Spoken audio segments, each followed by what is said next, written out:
السلام عليكم ورحمة الله وبركاته. مع أخبار ريال مدريد اليوم الثلاثاء. تشكيلة الآس المتوقعة لريال مدريد أمام تيرول. انطلاقة جديدة لجولر في ريال مدريد. الليغا مغشوشة لصالح برشلونة. اللاعب الذي سيحل أزمة وسط الريال أمام أوساسونا. تشابي ألونسو يأمل في تعاقدات جديدة قبل نهاية الميركاتو. حقيقة اهتمام السيتي برودريجو. وأردا جولر يسير على خطى مودريتش. اختبار مهم لريال مدريد قبل مواجهة أوساسونا. وآخر تطورات مشاركة فالفيردي أمام أوساسونا. فرصة أخيرة قبل انطلاق الموسم الجديد. ورسالة واضحة من رودريغو لألونسو. وميزة جديدة تعزز قوة مبابي مع ريال مدريد. لا تنسوا الصلاة على الحبيب محمد، اللهم صل وسلم وبارك على نبينا محمد وعلى آله وصحبه وسلم. ما تنسوش توصلوا المقطع ده يعني ل 500 لايك. تشكيلة الآس المتوقعة لريال مدريد أمام تيرول. كشفت صحيفة آس الإسبانية عن تشكيلة ريال مدريد المتوقعة لمواجهة تيرول النمساوي في ثاني تجاربه الودية استعدادا للموسم الجديد. هذا وقد تألفت التشكيلة من كورتوا، أرنولد، ميليتاو، هويسين، كاريراس، جولر، تشاوميني، سيبايوس، ومبابي، وفينيسيوس، وجونزالو.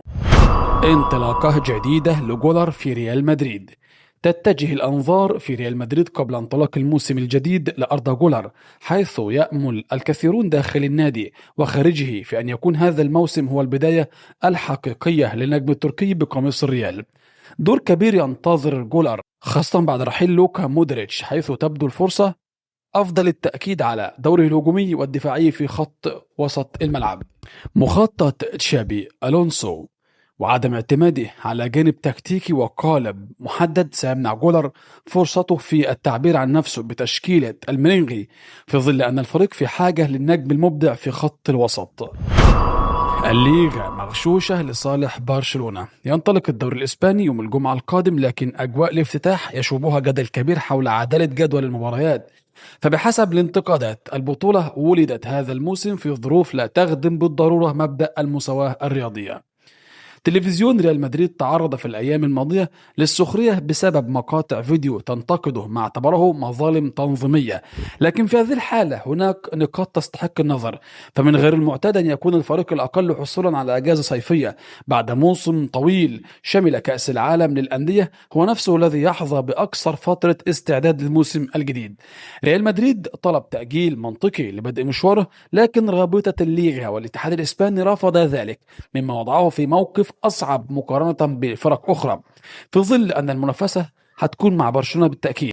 الأمر لا يتوقف هنا، فمباراة برشلونة أمام فياريال المقررة إقامتها في ميامي تمثل مثالا آخر على الاختلال.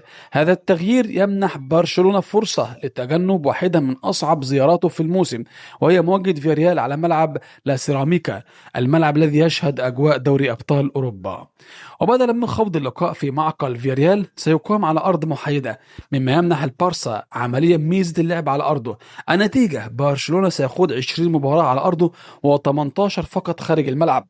قد يراها البعض شكاوي معتادة من ريال مدريد، لكن من الواضح أن قرارات تنظيمية تتخذ في أغسطس قد تترك أثرا مباشرا على حسم اللقب في مايو. اللاعب الذي سيحل أزمة وسط الريال أمام أوساسونا. أفادت الماركة الإسبانية أن تشابي ألونسو سيواجه ودية اليوم أمام تيرول بثلاث لاعبين فقط في خط الوسط، في ظل غياب بلينغهام وكامافينغا وفالفيردي، ليعتمد على سيبايوس، أردا جولر، وتشاوميني. الصحيفة أشارت إلى أن تلك الأزمة لن تستمر أمام أوساسونا، وذلك في ظل ظهور اسم فرانكو ماستانتونو الذي سيتم تقديمه يوم الخميس القادم كلاعب في ريال مدريد بعد بلوغه عامه 18. ماستانتونو سيكون إضافة حقيقية لقائمة الريال، وبخاصة على صعيد الوسط الهجومي، حيث ينتظر منه الكثير في المرحلة المقبلة. تشابي ألونسو يأمل في تعاقدات جديدة قبل نهاية الميركاتو. كشف الصحفي ماريو كورتيغانا أن مصادر رفيعة داخل ريال مدريد تقول أن كل مركز في الفريق يضم لاعبين اثنين، مع وجود رغبة لدى لاعب في الرحيل خلال الفترة الحالية. نفس المصدر أكد أن المدرب تشابي ألونسو يتفهم هذا الوضع، لكنه يبدي انفتاحا على مغادرة بعض العناصر إذا كان ذلك سيساهم في التعاقد مع صفقات جديدة تدعم الفريق. حقيقة اهتمام السيتي برودريغو. ذكرت صحيفة ماركا الإسبانية أن النجم البرازيلي رودريغو غوس لم يتلقى حتى الآن أي عرض رسمي أو ملموس من مانشستر سيتي رغم ارتباط اسمه مؤخرا بالرحيل عن ريال مدريد. وأشارت الصحيفة إلى أن إمكانية مغادرة اللاعب لصفوف النادي المدريدي هذا الصيف تبقى قائمة في ظل ترقب أندية كبرى لموقف النهائي، ولكن السيتي ليس من بينها في ظل عدم اهتمام بيب جوارديولا بتدعيم الجانب الهجومي برودريغو. أردا جولر يسير على خطى مودريتش. كشف الصحفي ماريو كورتيغانا أن مصادر مقربة من النجم التركي أردا جولر أكدت عن رغبته في السير على خطى أسطورة ريال مدريد لوكا مودريتش في مسيرته مع النادي الملكي.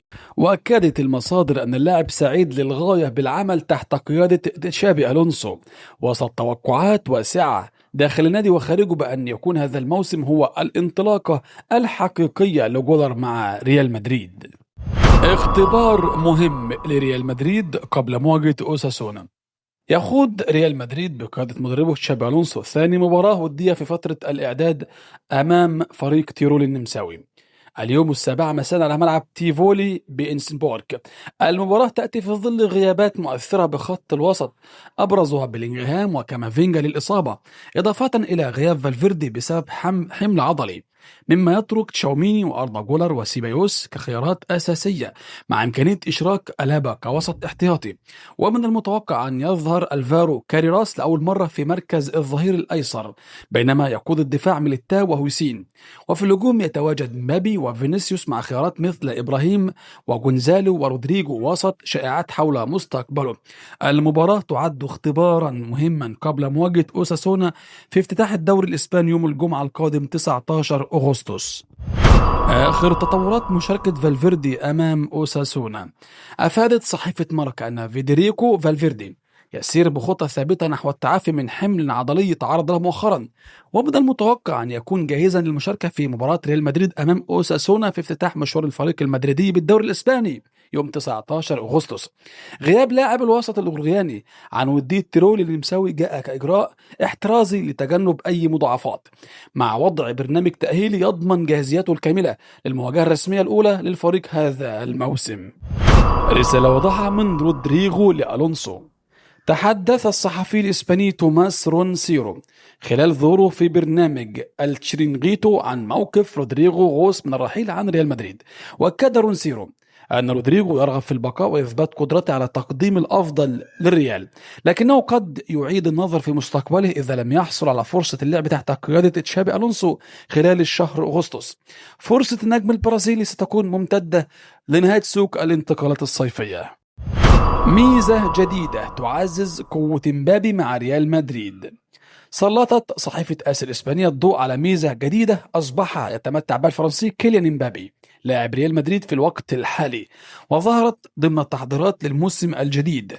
مبابي أصبح أكثر رشاقة وخفة أثناء امتلاكه الكرة وكذلك خلال حركته بالتدريبات، كما وصفت الصحيفة الإسبانية التغير الجسدي لكيليان مبابي بالمفاجئ. لا تنسوا في النهاية الصلاة على الحبيب محمد، اللهم صل وسلم وبارك عليك سيدي رسول الله وعلى آله وصحبه وسلم. ما تنسوش تدعمونا بلايك هذا الفيديو، اشتركوا في قناتي وفعلوا جرس التنبيهات، واستنونا في أخبار تانية للملكي ريال مدريد. والسلام عليكم ورحمة الله وبركاته.